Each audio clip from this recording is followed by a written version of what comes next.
तो अभी हवन कंप्लीट हो चुका है और शुद्धिकरण के लिए शायद बलवान फौजी अंदर जाते हुए बलवान फौजी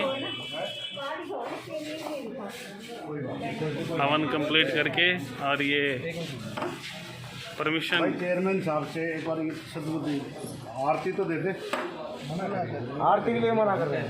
अरे हिंदू धर्म में आरती लेना कौन सा वो गलत बात है? आप एक बात तो हिंदू धर्म में आरती लेना हवन के बाद तो ये तो शुभ माना जाता है। आपकी बात बिल्कुल सही है, इसीलिए तो हमारी भी बात मान लो कि हमारे से मना किया गया है कि मिलने के लिए। किसने मना किया? मिलने के लिए किसने मना किया है? चेयरमैन साहब को ज्ञापन भी देंगे, ज्ञापन लाओ भाई, वो भी लाओ साथ में। और चेयरमैन साहब ने कहा है ज्ञापन भी दे देना, तो पूछ लो जो कि ज्ञापन भी दे रहे भाई, पूछो एक बार, बोलो उनको ज्ञापन दे रहे। बाहर खड़े हैं कोई, हम बाहर के बंदे थोड़ी है। हिंदू धर्म में आरती लेना और ज्ञापन लेना ये कौन सी ना की बात है? जी हवन हो गया पूरा? हवन हो गया। अब आरती दे रहे, आरती करवाया क्यों था ये बताओ जी खास तौर पर? ये इसलिए करवाया था कि यहाँ के जो अधिकारी थे, कोई पहले जेल में था, कोई कहीं था, सारे भ्रष्टाचार के सम्मिलित थे, जिस वजह से हमने ये शुद्ध जो इनको सद्बुद्धि दे भगवान, उसके लिए किया था। तो अधिकारियों को आहुति दिलाओ। अधिकारियों को आहुति हमने बुला करके चेयरमैन साहब को बुलाया था, जो कि नहीं आ पाए थे। अब एक बार अरे हमने जाना एक मिनट तो भाई यहाँ पे बलवान फौजी को अंदर भेज दिया है और वीडियो बनाने के लिए मना कर दिया है। और वहाँ आप देख सकते हो वीडियो तो दिख रही है यहाँ से भी।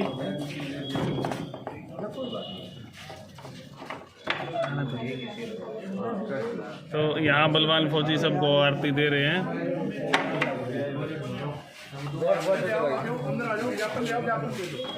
ज्ञापन ले आओ जी, ज्ञापन देंगे अब बता रहे हैं।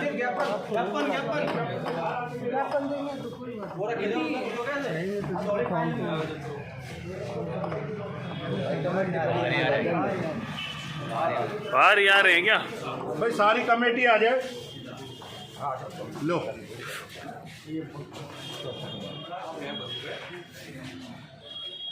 हवन किया गया आज, और ये हमने आपको आरती भी दी है और अभी छिड़काव भी करेंगे, जो पंडित जी ने बताया कि चारों तरफ छिड़काव करना है।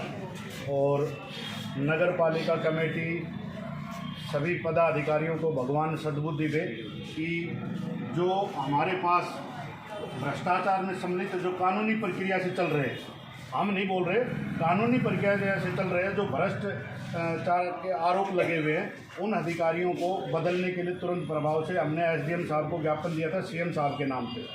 अब उन्होंने 5-7 दिन का टाइम लिया था, तो उसमें लिखा हुआ है कि हमने हवन यज्ञ के लिए परमिशन ली हुई है। इसके बाद आज के बाद जो आपको दे रहे हैं, इसमें लिखा हुआ है कि हम आगे आंदोलन कर सकते हैं। दूसरी चीज़ क्या बोलते हैं, शहर की स्ट्रीट लाइटें चेंज के लिए, एनडीसी के लिए, और बहुत सी काम जो शहर के हैं जो नहीं हो पा रहे हैं। जैसे एक मेरे को पता चला कि हमारे डीएमसी महोदय के टेबल पर हमारी एक फाइल पड़ी है और वो साइन नहीं हो पा रहे, जिसके कारण शहर के बहुत। जी बात सुने, कोई नहीं, आप एक बार ज्ञापन दो, फिर बाद में करते हैं सर। जी आप ज्ञापन दे दो थोड़ा। ज्ञापन में क्या लिखा वो तो बताना पड़ेगा सर। ज्ञापन में सब कुछ लिखा आ जाएगा। मैं ज्ञापन में बोलना पड़ेगा सर, ज्ञापन बोलना पड़ेगा, ज्ञापन नहीं बोला जाएगा सर। मीटिंग चल रही है, थोड़ी सी करो। मैं बात मान गया आपकी, लेकिन ज्ञापन तो सर किसी की भी मीटिंग हो जाए 5-7 मिनट में तो क्या होगा। टीम बलवान फौजी के माध्यम से श्रीमान मनोहर लाल खट्टर जी, मुख्यमंत्री हरियाणा सरकार। विषय है हरियाणा सरकार व नगर पालिका महेंद्रगढ़ सद्बुद्धि हवन। महोदय जी, हमने पहले आपको ज्ञापन के माध्यम से शहर की सारी समस्याओं के बारे में अवगत कराया था। नहीं बताना पड़ेगा ना सर। ये एक और भी है, उनको नहीं पता चल पाएगा क्या है इसमें। और आपने आश्वस्त किया था कि इस पर जल्दी ही कार्रवाई कर देंगे। हालांकि अभी तक वही अधिकारी कुर्सियों पर कुंडली जमाए बैठे हैं, जो कि शहर का वही बुरा हाल है। मैं बता रहा था, फिर आप बताने आपको सारी बात पता है, आपने पहले बता रखी है। आ जाओ, आप भी ले लो। कोई नहीं, आप ले लो, ठीक है। आ जाओ, सारे ले लो, ठीक है, आ जाओ भाई।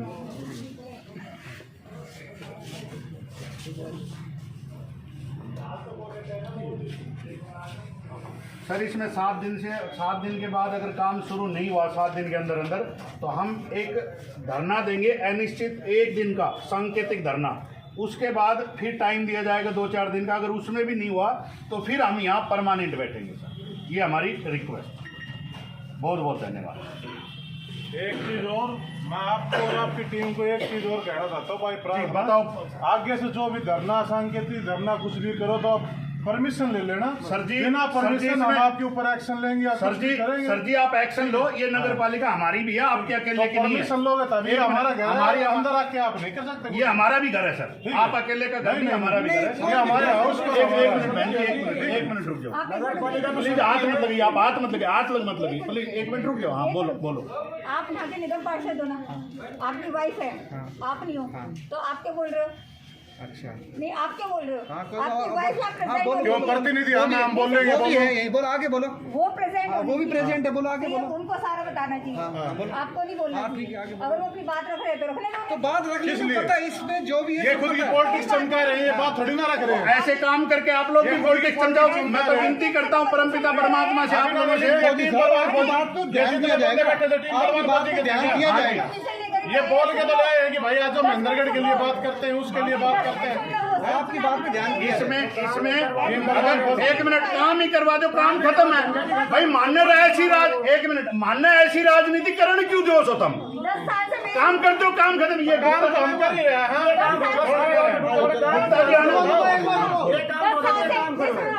10 साल से मेरी गली नहीं बनी है। 10 लाख को मकान कौन बना के देगा? ये बना के देगा? ये पहले वाले 10 साल से नहीं बने, तो पिछली बार भी तो पार्षद थे, चेयरमैन थे। हाँ तो क्यों नहीं सुने? क्यों नहीं ईंट लगी? मैं वही तो कह रही हूँ, क्यों नहीं सुने? सारे काम होंगे बहन जी, आपसे कई दिन काम होंगे। दूसरे के पिछली बार वालों के हिसाब से आगे काम नहीं होगा, ये तो जान नहीं है। मेरे भाई गुजर गए, इन्होंने मेरा मकान पिछली बार वाले नहीं किया तो अभी भी नहीं करेंगे ऐसा। अब बोलो और क्या कहा जाए? हमने कौन सा मकान डाल दिया आपके? देखो नहीं, नगर पालिका का काम होता क्या है? हमने आपका मकान दूसरे के में डाल मैं भी 12-13 साल से धक्के खा रही हूँ। हमने आपका मकान दूसरे के में किस में डाल रखा है? तो वो कह रहे हैं सदबुद्धि दो कि अपने काम को सही नहीं, हमने डाल कहा रखा है, तो आपका मकान दूसरे के में। ये झूठ बोल के प्रोपेगेंडा मत फैलाओ बहन जी। नहीं बहन जी, झूठ बोल के प्रोपेगेंडा मत फैलाओ आप यहाँ। ठीक है, हम तो बोल भाईचारे का मुद्दा बनाओ। सर, भाईचारे का मुद्दा होता तो पहले काम ही कर देते चेयरमैन साहब, सेक्रेटरी साहब। चेयरमैन साहब काम में लगे हुए हैं, ऐसी बात नहीं। चेयरमैन साहब शांत बैठे हुए हैं। क्यों नहीं हो पा रहे सर? 2 साल से कोई काम नहीं हुआ। उस बात पे हर बात पे समीक्षा होती है। चेयरमैन साहब खाली नहीं बैठे। सर काम नहीं हो रहे, फिर समीक्षा करके बैठ जाओ। सत्तर तक लेटर लिखे हुए हैं, चेयरमैन साहब ने लेटर लिखे हुए आगे तक। तो सार्वजनिक करो ना, क्या क्या लिखा हुआ, वो भी सार्वजनिक करो, सब पता चले क्या क्या लेटर लिखा हुआ। सर्वे करो, सर्वे करके देखो अपने बहुत बहुत धन्यवाद जी, आप लोगों ने हमारी बात सुनी। पार्षद भाई, आप लोगों ने हमारी बात सुनी, आपका बहुत बहुत धन्यवाद सभी का। आपने अभी ये कहा अधिकारियों के ऊपर आरोप है भ्रष्टाचार का, कानूनी कार्रवाई चल रही है, क्या समस्या है? विकास क्यों नहीं हो रहा? विकास इसलिए नहीं हो रहा कि कुछ अधिकारी तो यहाँ हमारे पहले से ही भ्रष्टाचार के मामले से लिप्त है, जिनको कुछ को सैलरी भी नहीं मिलती है यहाँ पर। तो मेरे तो ये समझ में नहीं आ रहा कि जब मैं फौजी आदमी था, मुझे जो तनख्वाह मिलती थी, उस तनख्वाह से मैं अपना घर गुजारा करता था, मेरे पास और कोई साधन नहीं था। तो जैसे ही कोई अधिकारी अपनी कुर्सी पर बैठता है तो वो उसका समाज का काम करने के लिए अकेला नहीं आता है, वो अपना घर का भी घर गुजारा करता है, वरना वो बाहर भी कोई काम धंधा कर सकता था। लेकिन अभी कारण क्या है कि बिना तनख्वाह के अधिकारी काम करते हैं। दूसरा, वो खुद बेल में घूम रहे हैं, और ये काम पिछले 3-4 साल से हम लगातार देखते आ रहे हैं, जिसका कारण से यहाँ का कोई भी काम सुचारू रूप से नहीं हो पा रहा। चाहे स्ट्रीट लाइट का ले लो, एनडीसी का मामला ले लो, डीएमसी साहब के पास हमारी कोई फाइलें पड़ी है 2.5-3 करोड़ की, वो ले लो, 11 अट्टा बाजार का ले लो, पहचान पत्र का ले लो, प्रॉपर्टी आईडी का ले लो, प्रॉपर्टी बिल का ले लो, और कितनी स्ट्रीट लाइट, कितने के काम, साफ सफाई के पूरे कर्मचारी नहीं है। तो कहाँ जाएं हम? मेरे खुद फौज के साथी, मैं खुद पीड़ित हूँ। कभी भी मैं आपको बताता हूँ, जब तक मुझे कोई नहीं बुलाता है तब तक मैं नहीं जाता हूँ। मेरे यहाँ 10 फौज के सिपाही फौज के छुट्टी ले करके आए थे, और उन लोगों को कोई अपना प्लॉट पे मकान का नक्शा बनवाना है, किसी ने प्रॉपर्टी के लिए बनवाना है, किसी ने बच्चों के लिए प्रॉपर्टी आइडिया, किसी भी काम के लिए आते हैं, उनकी छुट्टी उसी के लिए आते हैं, और वो आने के बाद वापस चले जाते हैं। मैं अपनी मर्जी से नहीं आया हूँ, मुझे उन फौजियों ने और शहरवासियों ने ये कहा कि हम प्रॉब्लम में हैं, तब आकर करके मैंने आगे ये कदम उठाया है। और आधों की छुट्टियां खत्म हो गई है। यहाँ कोई अधिकारी, क्योंकि अधिकारी तो हमारे जेल में थे, कुछ भ्रष्टाचार के मामले में फरार थे, तो कहाँ से वो अधिकारी मिलेंगे? अभी ये जो हवन करवाया वो किसके लिए था? वो अधिकारियों को, सबको, अधिकारियों के लिए, अधिकारियों के लिए, चेयरमैन को, जो भी कमेटी, हमारे चेयरमैन ही सर्वे सर्वा है यहाँ पर, तो चेयरमैन को भी है और सद्बुद्धि सभी अधिकारियों को मिले, क्योंकि चेयरमैन 24 घंटा नहीं बैठता, लेकिन जो आमजन आता है वो अधिकारियों के पास काम के लिए आता है, वो उसको टरका देते हैं। एक अम्मी बेचारा बचा हुआ, उसको इधर उधर से लेकर कभी वहाँ का चार्ज दे देते, कभी वहाँ का। ये उदाहरण एक उदाहरण मैं बताती हूँ। एसडीएम साहब की विजिट होनी थी, मैं खुद यहाँ नगर पालिका में कह कर आई कि वहाँ सफाई करा दो, 6-8 महीने का कूड़ा पड़ा हुआ है, किसी ने सफाई नहीं कराई। अगले उसी कूड़े में ही विजिट करके गए और उसके बाद में फिर कहने आई कि अब विजिट हो चुकी है, अब तो सफाई करा दो, अगले दिन सफाई हो गई। तो ये किसको महसूस कराते हैं? हमें महसूस करा रहे हैं, ये उस एसडीएम को महसूस करा रहे हैं। किसको महसूस करा रहे हैं? मतलब उस एसडीएम की कोई इज्जत नहीं है, उनसे बड़े हैं ये नगर पालिका वाले। मैं डीसी की गाड़ी रोक कर ये कहकर आई हूँ कि उस एसडीएम को भी इज्जत दिलवाऊंगी नहीं अधिकारियों से। और कुछ अधिकारियों ने अपने रिश्तेदारों को टेंडर दे रखा है यहाँ का, जिनको तस्दीक करना भी, एक अपनी भी विचार रखना चाह रहे हैं। एक मिनट, तो कुछ अधिकारियों ने अपने रिश्तेदारों को टेंडर दे रखा है, जिसकी वजह से वो काम को सुचारू रूप से करने नहीं देते। जैसे ही चेक करने जाते हो तो वही अधिकारी चेक करने वाले हैं, वही टेंडर देने वाले हैं, तो आगे काम करने वाला कौन? रिश्तेदार है, तो क्या जरूरत पड़ती है? इसीलिए मुझे आगे आना पड़ा है।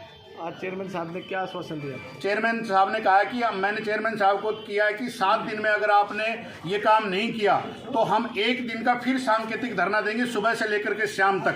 और मैं अकेला ही आता हूँ। क्यों?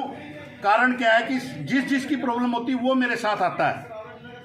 मैं गाँव से लेकर के वो राजनीति वाला ढोंग मेरे को नहीं आता है, क्योंकि जो प्रॉब्लम होती है वो अकेला आदमी ही बता सकता है। तो जब चेयरमैन साहब ने ये कहा कि हम 1 हफ्ते से अंदर अंदर आपको सारी चीज़ें दुरुस्त करके दे देंगे और आपको सांकेतिक धरना देने की जरूरत नहीं पड़ेगी। अभी आपने कहा कि अधिकारियों के रिश्तेदारों को टेंडर दे रखे हैं, कौन अधिकारी हैं और कितने टेंडर दे रखे हैं? वो जेई साहब के हैं और उनके मैंने टेंडर तो इनके पास ही है, रिकॉर्ड तो यही बताएंगे। और अपने रिश्तेदार को जो कंपनी, वो तो पता चल जाएगा, चाचा ताऊ के सारे मिलते हैं जी रिश्तेदार कि वो कहाँ का है, वो कहाँ का है, सारा आप एक बार RTI लगाएंगे, अगली बार आप जब मेरे से पूछेंगे तो मैं आपको लेकर के आऊँगा। 1 हफ्ते की बात कह रहे हो आप, 1 हफ्ते में क्या क्या काम होने की बातें हुई हैं? एक हफ्ते में हमारा स्ट्रीट लाइट चेंज की बात हुई है, हमारी साफ सफाई की बात है, क्योंकि दिवाली का टाइम आ रहा है। साफ सफाई तो हम वैसे घर में भी करते हैं, तो ये तो नगर पालिका का बड़ा काम है। ऊपर से जो अंडीसी में जो भी दिक्कतें चल रही है, ये देखो गुप्ता जी हैं, इनसे पूछो। एक मिनट, गुप्ता जी हैं, इन्होंने पिछले कितने दिन से? 5-6 महीने हो गए। 6 महीने हो गए एक अंडीसी के लिए घूम रहे हैं। 5 लाख पहले 5 लाख जमा कर चुके, 59,000 रुपये जमा किए मैंने 5वें महीने में।